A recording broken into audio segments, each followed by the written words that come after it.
get to what you'll be doing serving on this committee. It's led by Congresswoman Marjorie Taylor Greene to provide oversight to DOGE's efforts.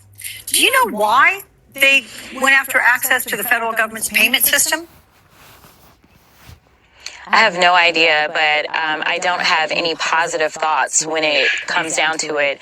I appreciate that you played the clip of Jamie Raskin, and as you know, Congressman Raskin asked, why do you need access? I mean, here it is. I'm a wholly, fully elected member of Congress. I don't have that kind of access. So when you start talking about who should have access to literally the system that controls approximately $6 trillion of our dollars, I don't really understand, because the people that worked in those positions could only distribute money per the law. So why is it that the DOGE Committee would have to have access? And that's not the place that you go to look for cuts. You look at our budget, which it is Congress that has the power of the purse. You look at our budget, you help the president come up with his proposed budget, and then the House and the Senate will decide what we send to his desk, and he gets to decide whether or not he signs it into law. He should not have access to this. And with people already having angst about Elon Musk and the things that he does as it relates to technology, this is not instilling anything more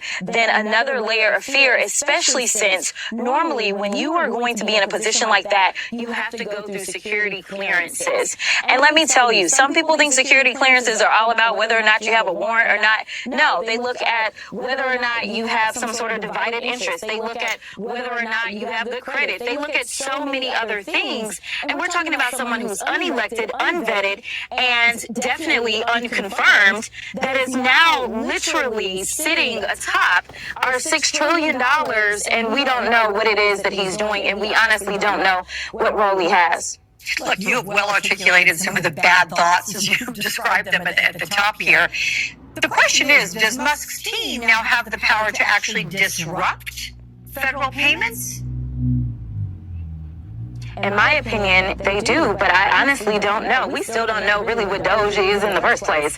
I mean, listen, think about it like this, Alex. You know, everyone hates Congress. That's just what it is, right? But as a sitting member of Congress, I mean, I had to give up my ability to practice law. I am prevented from being able to practice law to prevent potentially somebody dropping a load of cash on me and I do something that is nefarious as one of 435.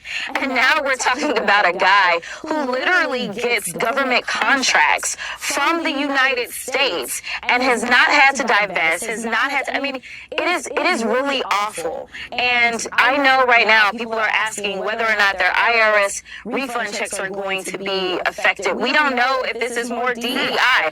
Are you going to say if it's somebody that's a person of color, then for some reason, whatever they paid in to the federal government, they're not allowed to get it back? Like, we don't know, but there is no reason for any political appointee, if you can even call him that, to have this kind of access. There's none.